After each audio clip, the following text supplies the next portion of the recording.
Hello and welcome to this Washington Institute special event. I'm Rob Satloff, the Segal Executive Director of the Institute.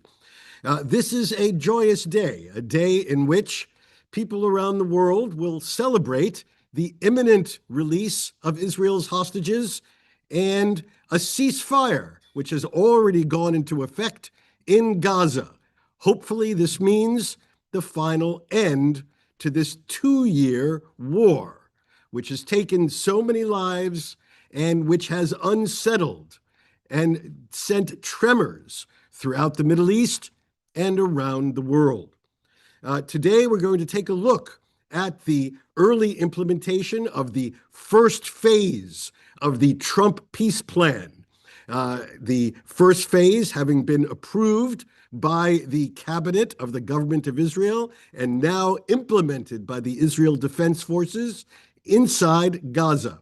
We have a stellar team of experts around the world to comment on what has happened, what is about to happen, and what we all hope will continue to happen with the full implementation, not just of the first phase, but of subsequent phases of the 20-point plan put forward by President Trump and approved broadly by both Hamas and the government of Israel.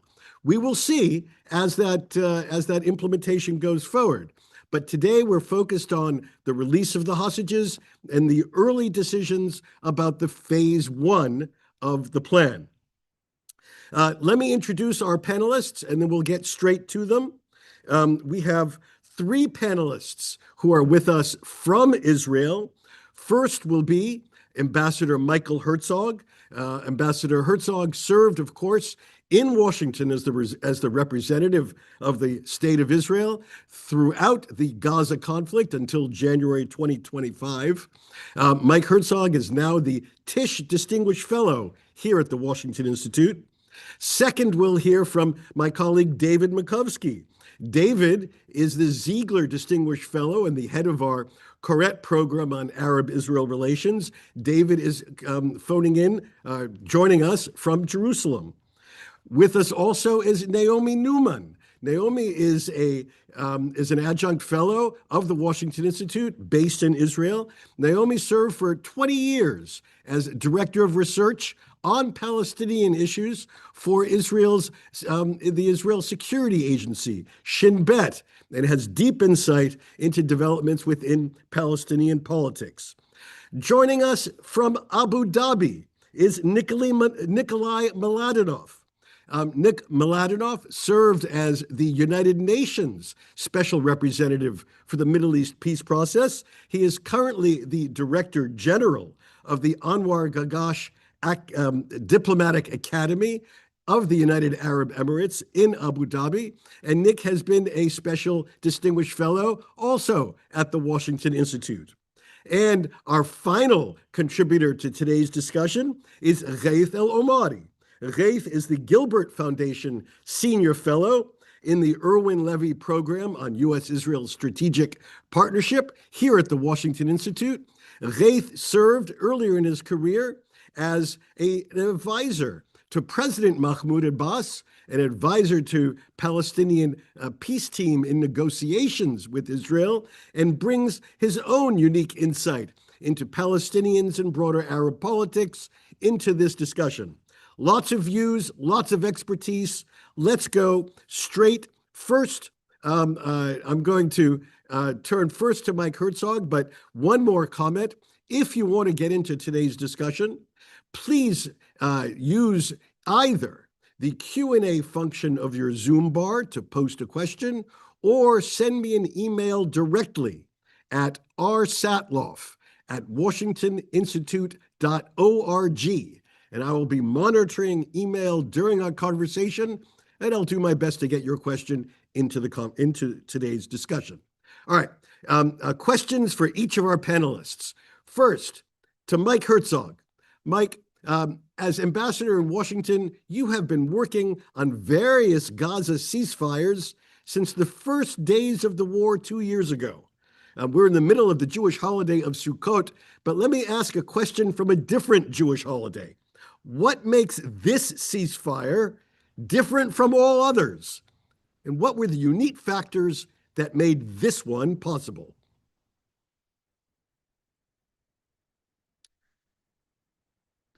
Mike, there you go.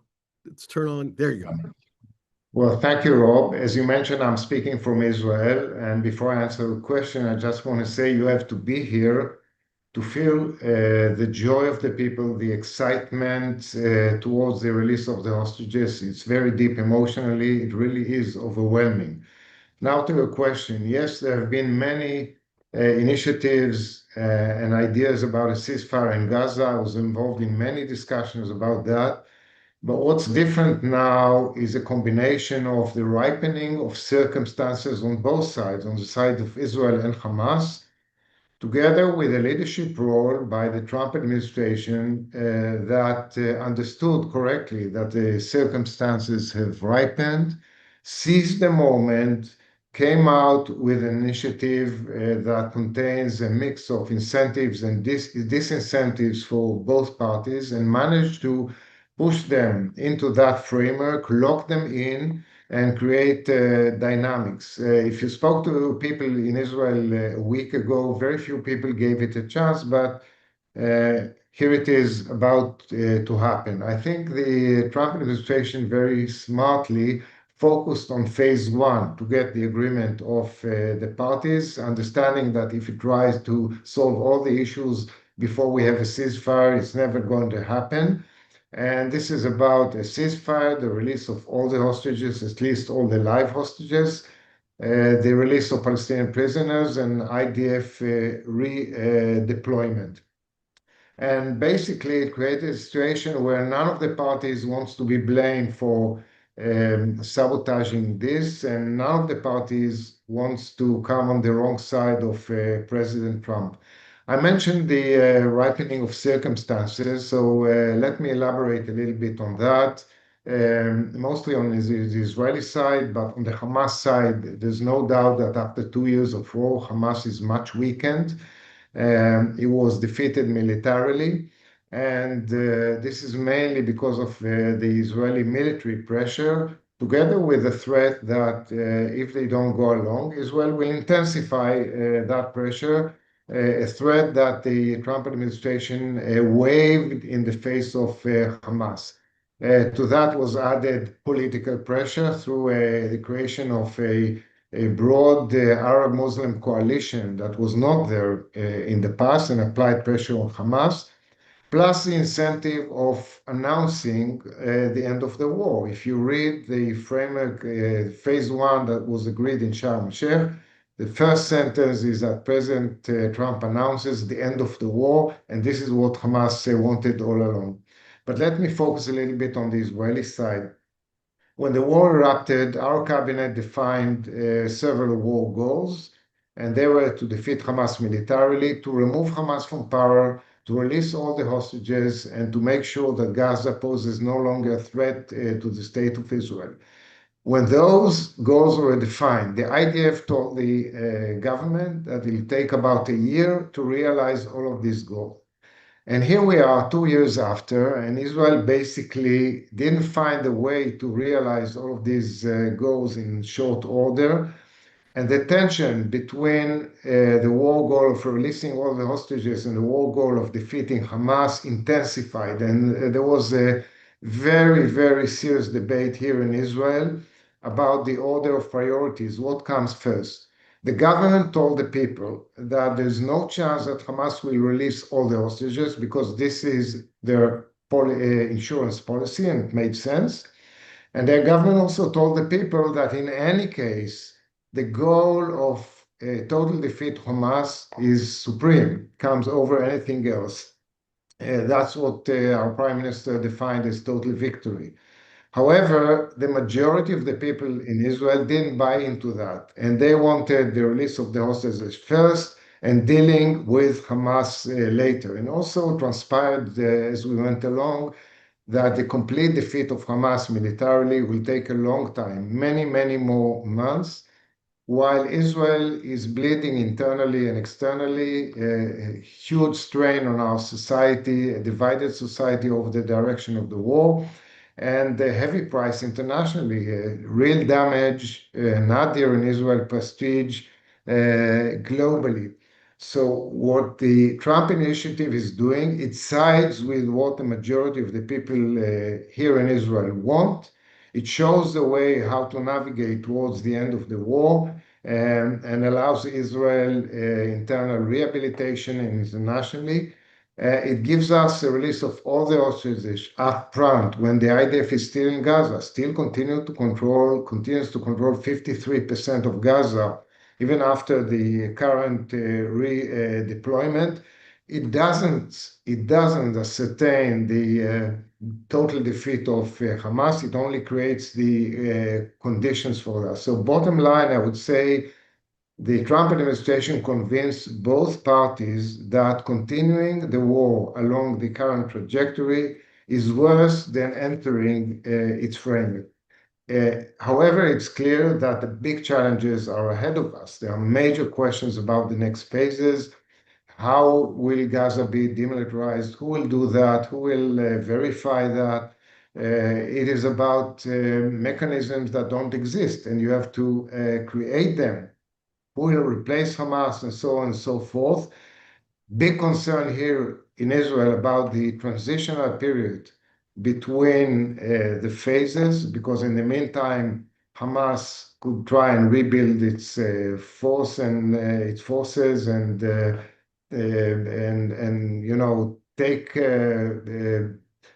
make use of the time afforded to it in order to rebuild itself.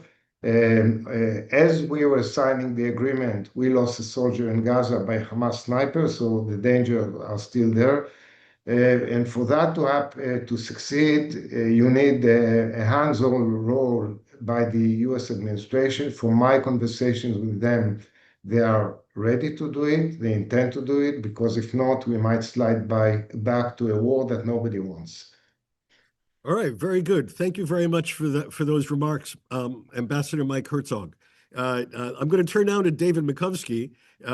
Dave, Mike Herzog just referred to President Trump essentially getting involved in this internal Israeli debate over what comes first and siding with those who advocated for hostage release being the most urgent need. You've been covering the highs and lows of Israeli politics for more than 30 years, first as a distinguished journalist, now as a respected analyst. How is Israeli politics reacting to this deal? What should we expect when the hostages are released? And assuming that this is as good as it's going to get politically for the prime minister, should we expect the opening of an election campaign sometime soon? Yes. First of all, Rob, great to be with you and with all the panelists. Thank you for having me. Look forward to the next round in Washington. Look, I would say there are three major points I'd like to make about the impact of this end of the war on Israeli politics. First is Trump and Israeli domestic public opinion, as you alluded to and as Mike alluded to. Trump was able to orchestrate this by putting subtle and maybe not so subtle pressure on all sides. And part of it was him pressing Israel. But he was able to do that because he knew, maybe through some tough phone calls with Netanyahu, but he was able to do that because he knew poll after poll was consistently, as Mike said, was supportive of ending the war, as long as they saw the release of all the hostages. So, and he could also point to certain improvements, that he would get, that they would get the hostages out before Israel would have to leave. There would be some, would be dependent on Hamas disarmament in certain points, but he basically had Israeli public opinion on his side. For different presidencies, American presidents have always wanted to say if they're going to have a fight with Israel, they'd rather have half of Israel on its side. And I think he had more than half of Israel. So that's one point. The second point is your question about an election year is looming. It's mandated by law. And I don't want to sound too cute here, but I think, the war has ended, but the war of the narratives is just beginning because it is an election season. And different people are going to look at this war that is going to loom large. I know people say, Israelis have short memories. This war has been a searing moment in Israeli history. I think the war, its aftermath, its lessons are bound to loom large in the next election, which at max will be in 12 months from now. So how will each side position itself? Netanyahu will say, look, these last few months of pressure on Gaza City, that was key to getting Hamas to end the war on terms that were favorable. Others will say it was Trump who was decisive, not the military initiative, and Netanyahu might say it was both. He will also say, look at the war in the wider sense, as he tries to frame where he is in terms of the war looking back and the election looking forward. This is not just a war about Gaza. It was a war in a wider regional sense, including the decapitation of the Hezbollah leadership, the collapse of the Assad regime backed by the Iranians in Syria, the attack on Iran's nuclear program in June. And all this together has shifted the balance of power in Israel's favor. And by the way, many of Israel's of Netanyahu's critics will agree with that. And he will try to, in this war of narratives, he will try to say, it was pressure that worked. It was the regional shift in the balance of power, and try to, I think, run on the elections to the extent we can. Of course, a lot could happen within the year. Basically, based on this narrative, I was vigilant for Israeli security. My friendship with Trump vindicated itself, and maybe make some vague promises. If you reelect me, we're going to take it to the next level with the Super Bowl of all Abraham Accords deals with Saudi Arabia. Now, can his critics dispute? They won't dispute the achievements, but they'll dispute three principal tenets. One, they will ask him about the limits of power. They said, yes, you achieved a lot, but look at some of your coalition partners, and the hard rights views have not succeeded. Trump's plan for ending the Gaza war makes clear there is no unilateral annexation of the West Bank. There's no settlements in Gaza. There's no dislocation of Palestinians. The second thing they will question is diminishing returns. Yes, you achieved a lot, but in these last 6 months, since March, when the ceasefire of January expired, what was really achieved there? Couldn't you have gotten that same thing without 6 months of fighting, without the loss of soldiers, as Israel's isolation was deepening and its hostages were languishing?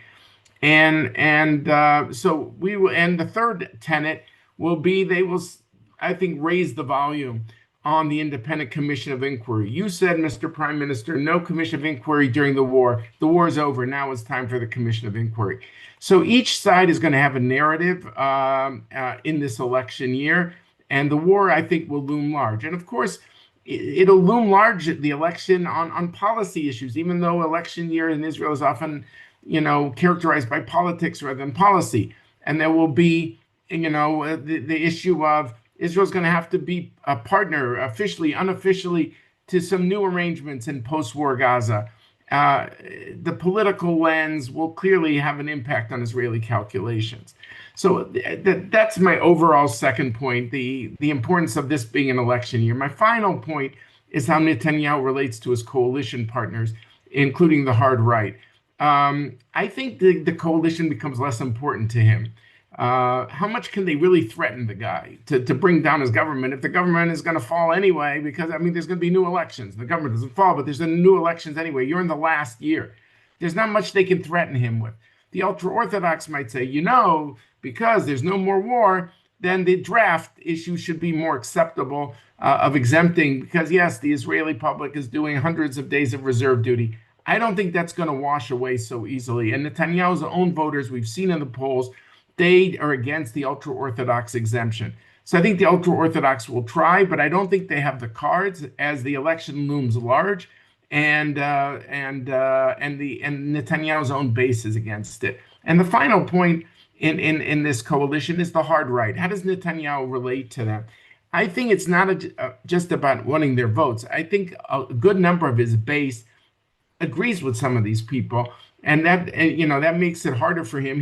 They're his partners, but they're his rivals at the same time. And they might have different strategies. Ben Gvir and Smotrich, though, One is Smotrich, the finance minister, Ben-Gvir, the police minister. They are realistic to know that Netanyahu needs Trump. And Miki Zohar, one of the Likud members of Knesset, he goes, for all their posturing, they're more pragmatic. They understand the Trump connection very well. And so I think the issue of voting against him in the cabinet yesterday is not the same thing as leaving. I don't see them leaving right now, but they each might have different strategy. Ben-Gvir prides himself on dramatic declarations. He's already left the government once. He came back, and so he might be waiting, biding his time till some Hamas terror attack and say, Mr. Prime Minister, you're soft on Hamas. You didn't keep your pledge that you would utterly destroy the group. Smotrich, on the other hand, is much more a function of the machinery of government. He's the finance minister. When you're the finance minister in Israel, you got a lot of levers. And he might say, hey, it's better to stay inside the tent because, I need to get my voters out on that day and I want to show them benefits up to the day of the election. And so I don't see him leaving so fast. So can they bring him down, in theory at some point? I would say the final point I would just make is look at something prosaic, which is the budget. Many Israeli governments fall over the budget. And in the last year of a government, I think it's rare that a government actually passes a budget. Under Israeli law, if you do not pass a budget by December 31st, your government falls automatically 3 months later. So if past is prologue, it's possible the government falls by March and there's elections in June. We'll have to see. But I just think that card of threatening Bibi that is used so often by the ultra-Orthodox and the hard right is losing its currency because we're in an election year anyway. So those are the three broader points I wanted to make. Trump and Israeli domestic opinion, the looming impact of the election on the war of narratives that's beginning, and how Netanyahu relates to his own coalition. That's all it. right. Very, very useful. Thank you very much for laying that out, David, as we all anticipate these joyous scenes on TV screens. What the politics is behind those screens is really fascinating. There's a saying in America, of course, that the other guy gets a vote, which is why I'm going to turn now to Neomi Neumann, who has sort of deep insight into Hamas and broader Palestinian dynamics from her years of being the director of research at the Shin Bet. So Naomi, let me ask you the obvious question. Why did Hamas accept a deal in which it gave up its major asset, Israel's hostages? And why did it even in principle agree to a deal that envisions its own disarmament, something which it claimed it would never do? So your insight, please, into Hamas decision-making. Naomi Neumann. Okay. Thank you, Rob. I will focus on Hamas. Also, it's very hard not to speak about Hamas and Israel because these two actors actually played lose-lose situation. Usually we're familiar with actors that are playing a win-win situation. In this case, it's lose-lose situation. I will start with two comments. I think that this agreement that signed between Israel and Hamas is actually unprecedented, unexpected, and uncertain. These are the three we still don't know all the details and not the fine print and nor the verbal understanding. I understand that they say a lot of things that are not written. We do understand that part of the things remain unresolved, like this demilitarization, and part of the thing I think that they won't touch it because it's too complicated, like de-radicalization. But the fact that this agreement does not necessarily go into details allow Hamas room of flexibility, which means it serves Hamas and its ambition. The second comment, I think that we need to evaluate this agreement in a historical perspective, in a way that we could understand. Are we talking about a strategic turning point, which means Hamas is willing now to do a great change? I'm personally don't believe in this.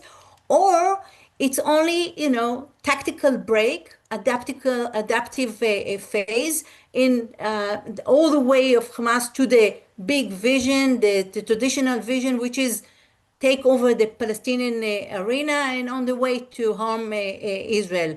So this is the main question. I think that the question to this issue we will know only by passing time.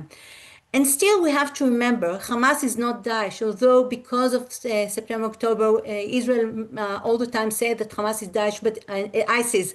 Hamas is not ISIS. Along the years, Hamas was rational, pragmatic, not moderate. It's not moderate movement, but it's rational and pragmatic. And all the time we could see also in the past that Hamas knew how to adapt itself to the reality, to a changing reality, mainly in order to survive. And this is very crucial element. Hamas, in order to survive, is willing to do quite a lot of flexibility, to show some flexibility and to change a lot of things that in the beginning we think it can't happen. Another thing that we need to understand, Hamas as a Muslim Brotherhood movement has in its basket tool different varied tools. Yes, indeed, we're familiar with the armed resistance, but from Hamas point of view, they can use other tools. And this is what happened actually in this agreement. Just listen to Khaled Marshall and other announcement. They said from our point of view, we are willing to take part in the Palestinian politics. We are willing to infiltrate into the PLO institution. We are willing to take part in the election. From our point of view, it's legitimate. The problem is that usually, in order to get there, Hamas needs two things: legitimacy and recognition. And I think that in this point, this agreement provides these two things: legitimation and legitimacy and recognition. Another thing that I want to emphasize and say that Hamas actually launched this war from different reasons. But I think three reasons was the most prominent. The first one, Sanra said that he wanted to put the Palestinian issue on the table of the global, the international agenda. He wanted to release prisoners. And he wanted to prevent the normalization between Israel and Saudi Arabia, pushing by Iran. But this was, when you look at the situation right now, actually Hamas managed to achieve all these aim. And this is something that when Hamas is coming to the negotiation table, he's feel proud. The narrative is with Hamas, and they can say, we managed to do. We launched this war and managed to gain all the target. I think another thing that we have to say, I think that the military pressure and the passing time had a strong impact on Hamas. I think maybe you will say, it's contradictory to what you said before. No, I think that in the last few months, Hamas understood that Israel does not break, even if it loses assets. You could see that Israel in the international arena isolated, and still Bibi decided to continue with the war. And Hamas saw it and understand it. And another thing is the critical bargaining chip of the hostages. Hamas understands that as the time passes, it might lose these bargain chips, and therefore this time is very crucial. I think that, like Michael said, Hamas feared from the blame game. I think that Hamas understood that he cannot say no, and this is the main issue that is different from the other opportunity, that to say now no, which means that all the blame game will be on Hamas regarding all the actors that were here in this agreement. So Hamas couldn't say no to United States, certainly not to Trump, and especially when it's putting on the table issues like ending the end of the war in Gaza. I think that the fact that Qatar, Egypt, United States, and Turkey signed as guarantors, it was very crucial, because Hamas all the time was afraid that Israel will manipulate it. And from their point of view, the fact that these actors are involved just reduce the fear. I think a very important thing was the involvement of Qatar and Turkey, and especially Turkey, I must say, in the last few. The fact that they pushed very hard on Hamas in order to achieve this agreement was crucial. Hamas understood that if they will say no to Turkey and Qatar, they were left with no actually strategic pillars of support. They will remain with Iran only. And I think that now in this time, it's not Hamas doesn't want Iran to be the only sponsor of it. And on top of all this, we have to add the release of massive prisoner behind the symbolic achievement regarding the Palestinian Republic. We're talking about 250 people. Some of them, I know them personally. They are very charismatic, very smart, very dangerous. They will flood some of them of the West Bank and the Gaza Strip, but they will manage to do what Sinwar did the last time after Shalit deal. So from Hamas point of view, this is the group that Hamas need in order to reestablish itself. So it's important. But I think, and with this I will finish, I think the most or a striking idea is the fact that Hamas couldn't imagine that they will get to this position. Hamas sitting in the same room in Sharm with all the leaders, the most prominent leader of the Middle East, with alongside with the American, and they negotiate with Hamas. This is something that we couldn't believe that it could happen. Furthermore, one crucial element or actor is missing: the absence of Abu Mazen and Fatah. From Hamas, that continue to act zero-sum game with Fatah, this is very crucial because it's actually straightened the narrative that say, we are the only representative of the Palestinian public. We can bring the dividend to the Palestinian public, and neither Fatah nor Abu Mazen. Okay, very good. We're going to come back to that issue in just a few moments. But first, I want to turn to Abu Dhabi and Nickolay Mladenov. Nick, you have years of experience with the United Nations and the international humanitarian aid community, including working on past ceasefires in Gaza. When you look at what is in the 20-point plan, look at the first phase, look at the challenges ahead, what lessons of the past, in your view, are especially pertinent for this ceasefire?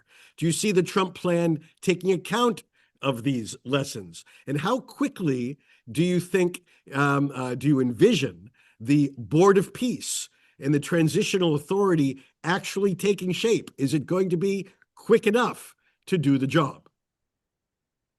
Thanks, Rob, and thanks for putting together this panel.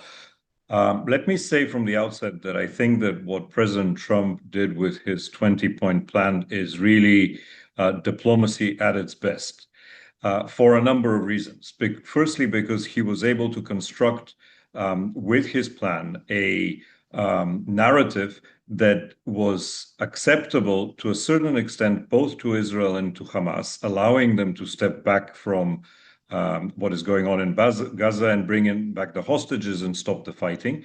Secondly, because he was able to mobilize in this process a coalition of countries that are critical to support any effort that comes in sort of stage 2 and later, if everything is implemented according to plan.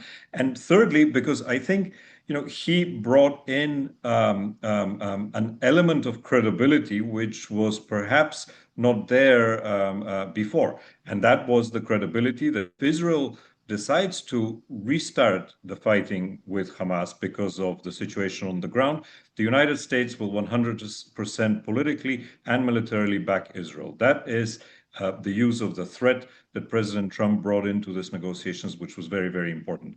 I think also very much in the way that the plan was constructed, you have the 3 core elements of any successful attempt to have a ceasefire. Firstly, an arrangement to end the fighting and bring the hostages back. Secondly, an element that addresses the huge humanitarian needs that Gaza has, but also adds on top of that a layer of governance that is something that everybody has been expecting and working on for quite some time. What would be Gaza's governance post-Hamas? And thirdly, provides a political framework which allows Israelis and Palestinians with US leadership to re-engage down the line. Now, I think these are the three key components that from the very beginning sort of would allow any effort to have a high chance of success. Where we are today, we're looking at the first stage of this effort, the hostage release and the ending of the fighting. Now, what I think is also happening, and I know is happening as we speak, is that there are very, very intense plans being made of how you move to the implementation of the second and the third stage of the proposal, where potential problems, I think, will emerge in these second and third stages is because there are different interpretations of what is actually being agreed. There is what is in the plan proposed by the United States, a board of peace, as the president spoke, Palestinian governance in Gaza that does not include Hamas, demilitarization of Hamas, de-radicalization of the curriculum, etc., etc. But there's also what came out in Hamas's statement in terms of the when it said that it accepts the proposal, which looks quite different. That looks more as in, there will be an internal Palestinian debate as to the governance of Gaza post ceasefire. Aid should be allowed to go back in. There's no reference to demilitarization, and there's no reference to de-radicalization of the school curricula. Now, these are different interpretations that will need to be followed through very quickly and squared by the mediators in that room. But I think, where we are, the reason why I'm fairly optimistic at this point is that we're in a good point. Nobody has an interest in restarting the fighting on the ground once the hostages hopefully go back home. And secondly, because I think, we have now really the unique opportunity to move very quickly on the implementation of these plans. There's enough grounds here to look at an internationally legitimate governance arrangement for Gaza that does involve the Palestinians, that does involve, the Palestinian Authority, but it is based on the people inside Gaza that excludes Hamas and other militants. There is enough reason to be able to do that. There is enough international pressure, if you wish, to be able to put in place very quickly arrangements to control the border between Gaza and Egypt, to put in place other arrangements that are necessary in terms of policing on the ground. There's a broader coalition of countries that goes way outside of the people in the room in Sharm el-Sheikh that includes the Europeans and other countries in the region, in the Middle East, that are willing to put up what is necessary to make this a success. So I think we have, all the components are there. Now, the key question will become is how quickly can we move from stage one to the next stage, and how easily these different interpretations will be addressed in this process. And I think that is where the real art of the deal, or the art of diplomacy, will need to be tested going forward. But to me, this is not just a one-off US or President Trump engagement in the Middle East. This is only the beginning of the return of the United States to, full-time engagement with the Israeli-Palestinian situation, and perhaps more broadly with other issues in the Middle East. And that means President Trump has bit off quite a big issue, and trying to chew it and digest it will be a huge challenge for the administration as we move forward. All right, thank you very much, Nick Mladenov. I'm now going to turn back to Washington. My colleague Ghaith al-Omari. Ghaith, Naomi began to raise the issue of where other Palestinians, where other Arabs, other Middle Easterners are involved in the Gaza peace plan. Now, you worked closely with Palestinian Authority President Abbas, who is envisioned, at least in the later stages of the Trump plan, as something that Hamas is not envisioned, namely a potential partner for peace.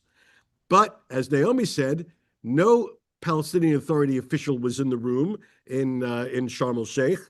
No Saudis were in the room. No Emiratis were in the room. But Hamas sympathizers like Turkey and Qatar were in the room and indeed played a huge role. How do you see the constellation of Arab and Muslim partners playing out as we move throughout this peace plan, both in terms of their political role and the role on the ground inside Gaza itself? All right, thank you, Rob. And if I may actually start where you and Mike started, just to point out that, we're discussing policy questions here, complexities, red flags. Important to underscore what a joyous occasion this is. Mike talked about Israel. Palestinian friends, Arab friends, both officials and non-officials I've been speaking to in the last couple of days. The sense of joy and elation is something that I have not seen for the last couple of years. So it's important to remember this as we go into the kind of real complexities facing us. Now, to your question, though, the Palestinian Authority is one issue and the Arabs are another issue, and I would try to deal with both of them. With the PA, I'm not surprised they were not there. Why am I not surprised? Because the PA has been missing in action from the very beginning of the war. President Abbas gave a great speech a couple of weeks ago in New York. It's a pity he did not give it 2 years ago. They have been absent in leading diplomacy. Who's been leading the diplomacy? It's other Arab countries at different times, Jordanians, Saudis, Emiratis, otherwise. The PA has not been there. To my mind, the absence of the PA is symptomatic of a major problem that has to be addressed. And by the way, the 20-point plan does reference it, is the need for the rehabilitation and reform of the PA. Naomi said that one of Hamas's key objectives, both October 7th and really, I would say, since its creation, is to take over the Palestinian national movement, and without strengthening the PA. And that requires serious reform, and not only technical, but also political reform, change of leadership, something similar to what President Bush presented back in the beginning of the century. Without this, I fear that Hamas sees that the trajectory is in its favor, and I fear that the PA will continue to be irrelevant. So I'm not surprised the PA was not there, but I am worried. I am worried as we move forward, not only for Gaza, but in terms of the larger Palestinian politics. Now, for the Arabs, that's a different story. Look, if I look just on the kind of the Sharm el-Sheikh meeting, I'm not surprised the Arabs are not there, and I'm not worried the other Arabs were not there. This was a ceasefire negotiation, and therefore those who have equities, assets were involved. Egypt, for sure, because of geography, because Egyptian intelligence has very, very deep knowledge and leverage vis-a-vis Hamas. I'm not surprised. Qatar, Turkey, because of their good relations with Hamas, because they're Hamas sponsors, they were there because they were able to present both pressure but also reassurance to Hamas. That's normal in a ceasefire talk. The problem is as we look forward. And here I have to say I'm starting to get worried as I look at kind of statements coming in the last few hours in terms of what is the follow-up mechanism. The follow-up mechanism is going to be the US, Egypt, Turkey, and Qatar, and others. Being and others is not really a reassuring place in this kind of hierarchy of leadership. I worry if I see some of these Hamas supporting countries leading it, because they will shape all of the kind of uncertainties that we heard from the previous speakers in terms of implementation, in terms of interpretation of the 20 points. They will shape them or try to shape them in ways that are favorable to Hamas. So you do need the counterweight. And here countries like the UAE and Saudi Arabia are key. These are countries which are clearly, as a matter of policy, as a matter of even strategic vision, are against Hamas, and they are needed to provide the kind of counterweight to Qatar and Turkey. Now, this is not, by the way, a long-term problem. We will start seeing the implications of this problem in the short term on two areas. First of all, the area of security. Yes, the International Stabilization Force will take time to be stood up, yet I suspect Hamas will be engaged in very public, very bloody display of power internally in the coming days. You need external actors to basically rein it in. But also, the coming days will be key in shaping the narrative. Is the narrative, as Naomi indicated, the narrative that Hamas is pushing, that they won? Will that stick? Or will there's an alternative narrative in which Hamas is presented as an obstacle and a liability? Will that narrative come in? I can assure you, as I look at Qatari media today, they're certainly pushing the Hamas has won narrative. You need the involvement of the other Arab countries to challenge this. And of course, as we look in the longer future, how do you compose this transitional authority? How do you engage with PA reform? Having those countries is key. Now, I will conclude with this one point. It's important for those countries to come in. I'm not sure they are that keen to come in. And here, of course, we have to distinguish between these different countries. The UAE is not Saudi Arabia. They're very different in terms of their capabilities, in terms of their agility, in terms of their outlook. Yet, I'm starting to see some reluctance from some of these countries coming in. And that is worrying to me. And this is, I think, where, maybe to kind of pick on Nick's last optimistic note. This is where, frankly, I would want to see U.S. leadership. The U.S. should also engage with those countries and say, no, we need you in. We know that you are reluctant. We know you have your concerns, but we need you in. Because I just don't see the U.S. involved in the kind of, frankly, day-to-day management of this process moving forward, the attention span, the bandwidth. So we need allies who share our view to get engaged in this. We need them. They might be reluctant, and we need to insist that they are in there. Thank you. All right, terrific. Lots of issues raised by our speakers. Lots of questions have come in. If you have your own question and you haven't yet posed it, please put it on either the Q&A function of the Zoom bar or send it to me in an email at rsatloff@washingtoninstitute.org. All right, lots of questions, and I'm going to invite my panelists to engage when I start to pose some of these questions. Mike Herzog, let me just come back to you with some of these, with a point that was raised by a couple of other speakers, namely, there's now going to be a supervisory panel, a task force to implement the next phase, supervise the implementation of the ceasefire that includes countries that are not particularly close to Israel these days. One, Israel just bombed not too many weeks ago. That's Qatar. Another just cut off all economic ties with Israel. That's Turkey. So how is Israel looking at the formation of a supervisory task force that includes these countries? So it's a good question. As you know, there is a lot of tension between Israel and those two countries, Qatar and Turkey, who have been supporting Hamas and all along.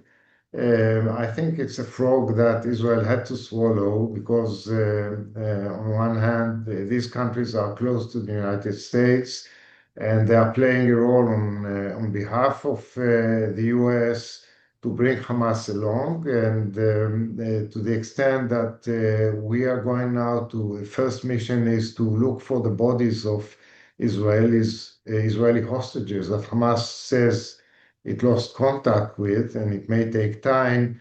You need the interlocutors who can engage with Hamas, and Turkey and Qatar are such interlocutors.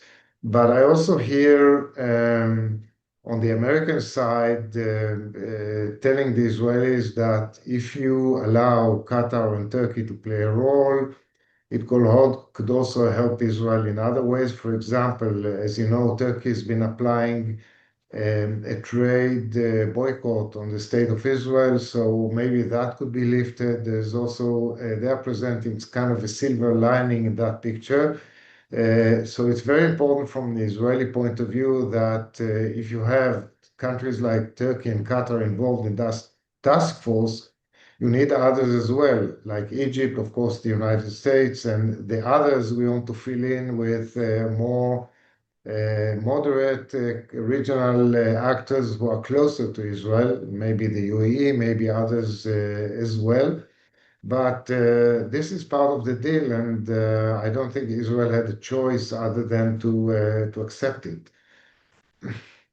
Okay, an important point that Ghaith just raised, I want to ask Naomi about, which is in the areas from which the Israel Defense Forces are withdrawing, there is obviously a vacuum of security, a vacuum of people to control the streets. Is Hamas now going to fill this vacuum by itself? Are we going to see Hamas fighters emerge from the tunnels and publicly take over these areas?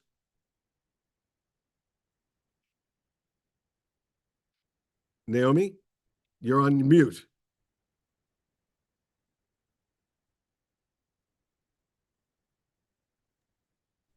Okay. Yes.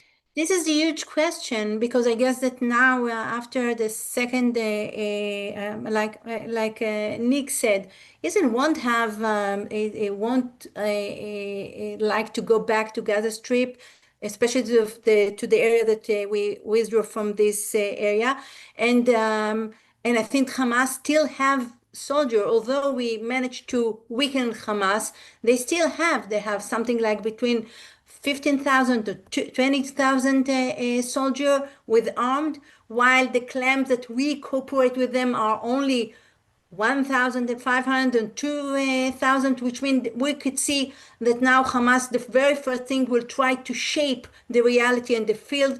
The second things, they will try to get rid of all these clans that cooperate with Israel, and they will try to negotiate with clans that are very convenient to them, and then they will try to go back to all these elements, the civilian element, in order to give the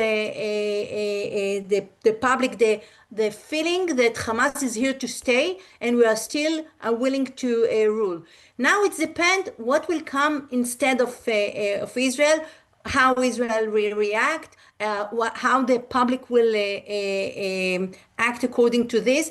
I don't see the Gazan right now going against Hamas. I think that they fatigue, they tired, they just want that there will be a rule, that there will be order, there is law, and they will accept whatever anyone will come and rule the field. All right, David, let me connect that to a question about how people interpret what really are in some ways contradictory commitments from President Trump. On the one hand, the president's declaration that the war is over. On the other hand, the president's public promise to the prime minister of Israel that if Hamas doesn't fulfill its commitments, etc., Israel has American license to return to the battlefield to continue its campaign against Hamas. How are people interpreting what appear to be, at least potentially, these contradictory commitments? It's a great question, Rob. I don't think the answer is as good as the question because we really just don't know for sure. It's hard to, he's been giving different guarantees to different players that the war will not continue. Israel, I think, feels its leverage is that it is not withdrawing to the perimeter so quickly. We haven't really gotten into the disarmament issue, and who's going to do the disarming if Israel is pulled back? Is the ISF, the International Stabilization Force, which we don't know what it is, are they going to go after every tunnel, every weapons manufacturing facility? Israel may feel, it's not pulling back so quickly. It seems to be one of the changes from when Trump met the Arabs at the United Nations, at the edges of the UN, and when he met Netanyahu at the White House. Suddenly, paragraph, I don't know, it was 16 or so, changed, it seemed like. So Israel's saying, look, Israel's not pulling out till it sees if Hamas really disarms. And, does that mean a complete going back to the war, going back into Gaza City? Or is it going to be more pointed in different areas? I tend to think it's not going to go back in full force, but it's going to want to reserve the right. And it's skeptical that the ISF is going to really happen and actually disarm Hamas. Israel might take the view, if Israel doesn't do it, it won't get done. So this relationship between disarmament and withdrawal, I think, is kind of vague for now. And Netanyahu is probably going to talk to his base, and not just his base, but the country. It says, look, the main thing is we got the hostages out. Once the hostages are out, Israel will keep the room to maneuver, like, in Lebanon. But the difference is in that in Lebanon, there's a real government. Yes, there's a Lebanon armed forces, which are not going to be hurt. But this ISF, this international stabilization, if you hit Hamas and Turkish soldiers are killed, or Qatari soldiers are killed, or Egyptians, or who knows who, suddenly Israel's got very complicated incidents diplomatically with a number of players. So there's a lot, it's very amorphous, to me at least, about how this mechanism is going to work. But I think Israel's saying Israel's not going to withdraw so quickly is a way of saying it wants to keep its cards. But I think we have to know more about this ISF and how Israel plans to play its cards. It's not a Lebanon situation by bringing in all these regional players suddenly into this cauldron. Nick Mladenov, any further thoughts on the mechanism to ensure movement from phase one to the second phase, or what sort of terms of reference international stabilization forces would operate under? What has to happen for them actually to deploy? I know that you're not responsible for exactly how it's going to happen, but you have great insight into how this can happen. Well, let me agree with how David described the situation now, and just add a couple of points to that. First, I think, it is really clear that what Israel needs and wants is to have the ability to act freely in the remnants of the Gaza Strip that are not under IDF control, in order to address threats, as it does in Lebanon. However, as David also pointed out, the situation is very different because you don't have a government in place in that bit of Gaza. So to my mind, the first question before going to the question of, how you structure an international security force is how you structure the governance bit for Gaza, because that will very much depend and influence the way that a potential international force on the ground can be structured and deployed. Now, as far as the force itself, there are different ways of doing it. And I think there would be a preference globally to have a force that is legitimized under a UN Security Council resolution that is not peacekeeping in the sense of what we had in UNIFIL in the past, which was not really the best of experiences for anyone, but in a way that you allow such a force to be actively engaged in operations that fight insurgencies. And there are enough precedents internationally to be able to structure such a mandate. And I think, one of the advantages of the way that the American administration orchestrated this whole situation to get to the ceasefire now is that I can hardly see anyone today in the UN Security Council who would oppose a resolution that puts in place a force that is empowered to fight a potential insurgency in Gaza, work with a Gaza authority that is established internationally, perhaps as well, in terms of governance, and coordinate with Israel. We already have, also, let's not forget that we already have a very quick movement on the potential redeployment of the EU mission on the Gaza-Egyptian border, EU BAM, which in a different way than it was done in the past.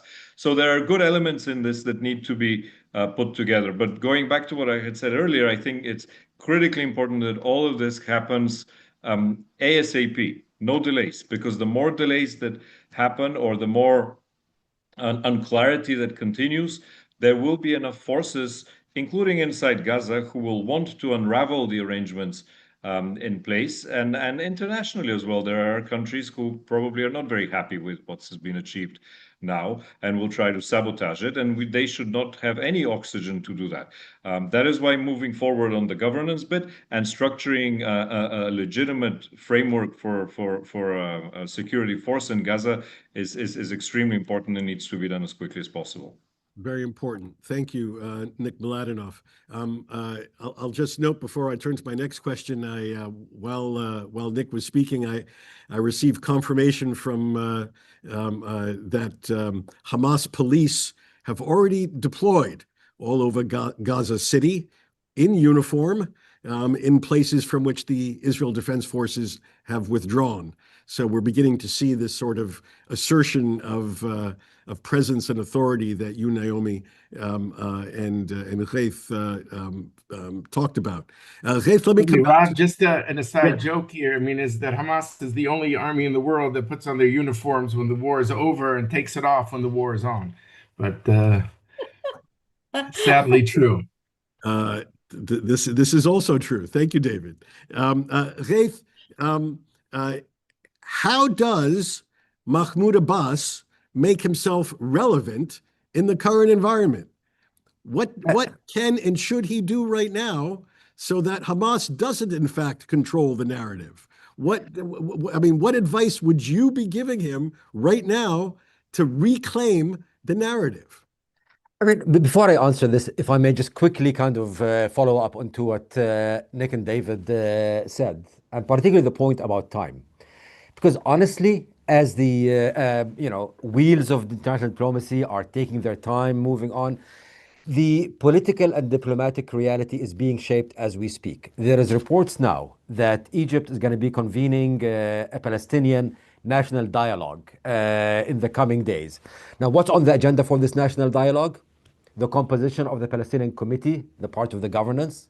So we're already giving Hamas a say in this committee, and the question of disarmament, which is, according to the 20-point plan, is a requirement. Now it's becoming a matter for domestic Palestinian deliberation.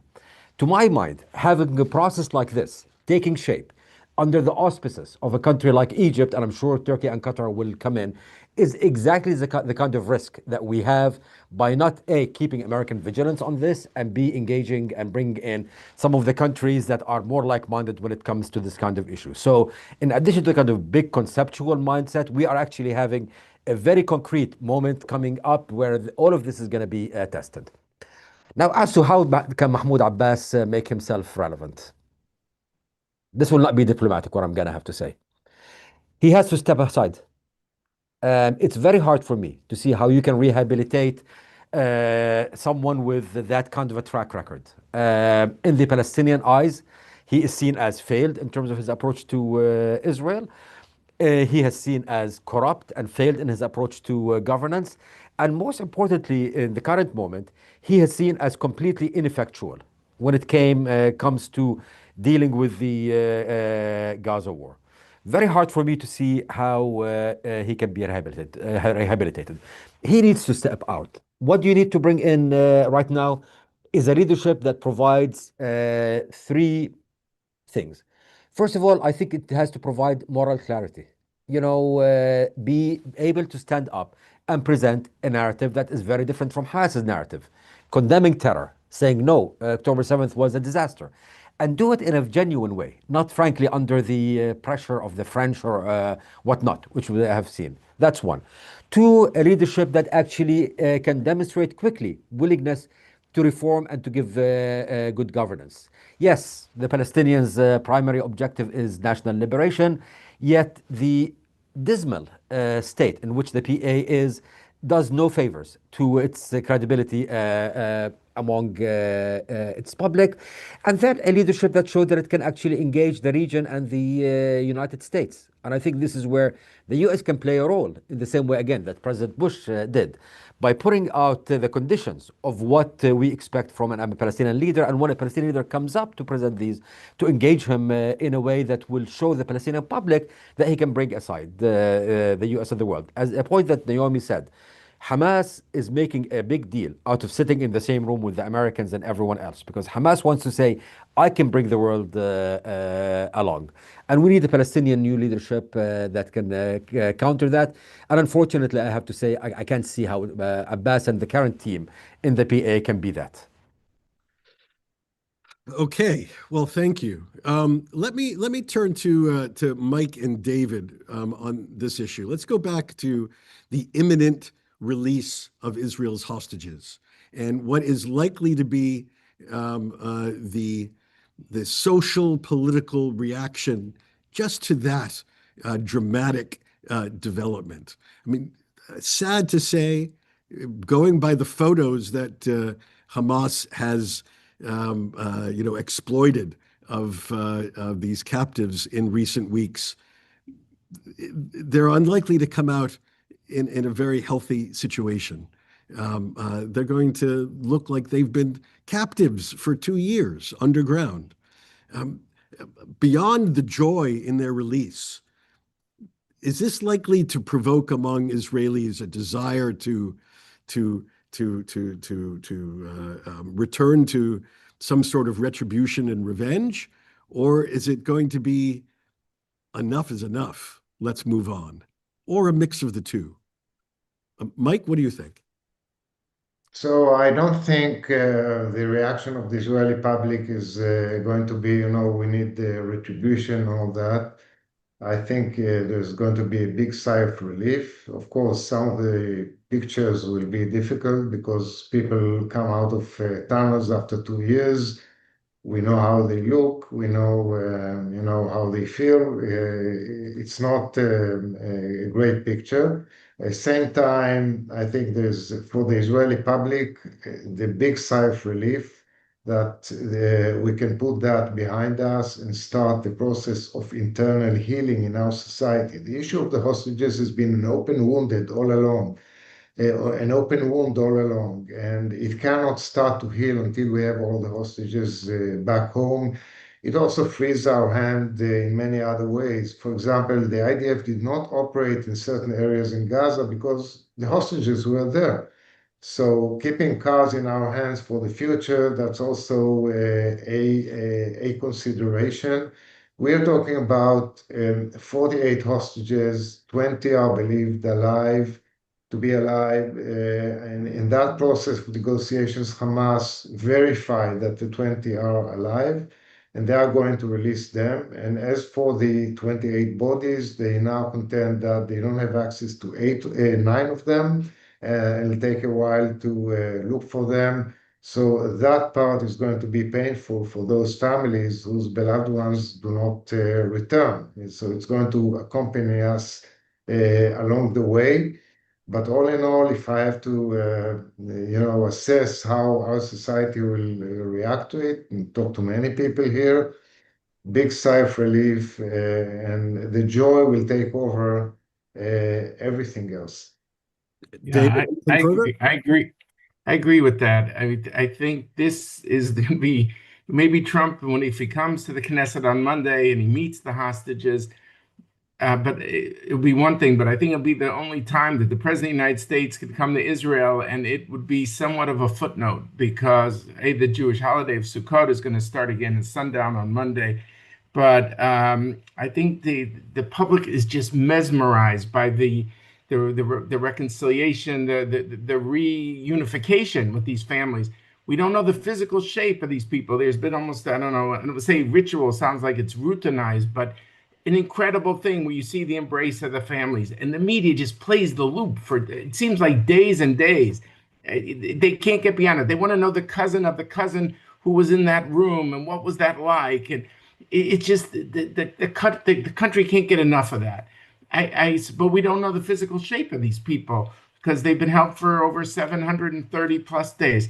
The other thing, though, I think in a broad sense, though, Rob, is, there's been a lot of talk about the division in Israeli society that we saw through, 4 elections in 5 years. We saw the judicial overhaul was probably the most polarizing, painful moment of internal polarization in the country. The hostage issue of these people coming to Hostage Square and to these demonstrations across the country for 2 years nonstop. There's something about the resilience of the Israeli people that is awe-inspiring. And when we deal with all the politics and the policy, we sometimes lose sight of that when people think, well, Israel's become too capitalistic of a country. That sense of mutual solidarity is not what it was.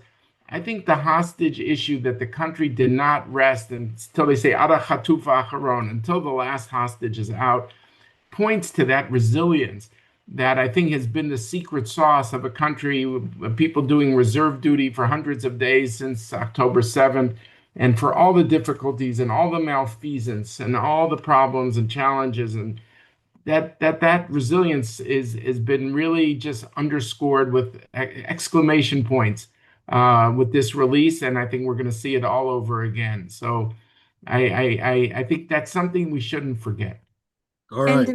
And Rob, if I may add, I think that beside that we can start to breathe and to continue now with our life, regular life. I think that another thing that we can do after that, the thought in Israel, we can restore the trust in our institution, which is very important, because I think that these issues of the hostages make a huge gap between what we believe is supposed to be and how we believe that the institution of Israel can actually serve us as a public. And I think this is very crucial thing.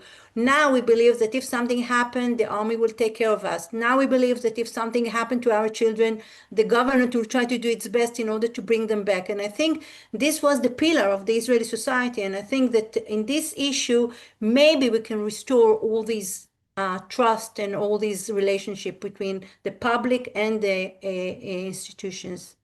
All right. Courtesy of another government. We're going to continue that conversation in the months ahead.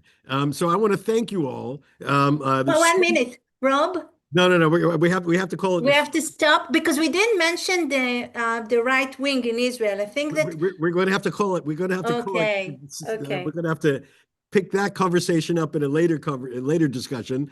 I'm going to have to say thank you to you all, to Ambassador Mike Herzog, to David Makovsky, Neomi Neumann, Ghaith al-Omari, and in Abu Dhabi, Nickolay Mladenov. Thank you all very much for joining us at this special Washington Institute Policy Forum. Thank you.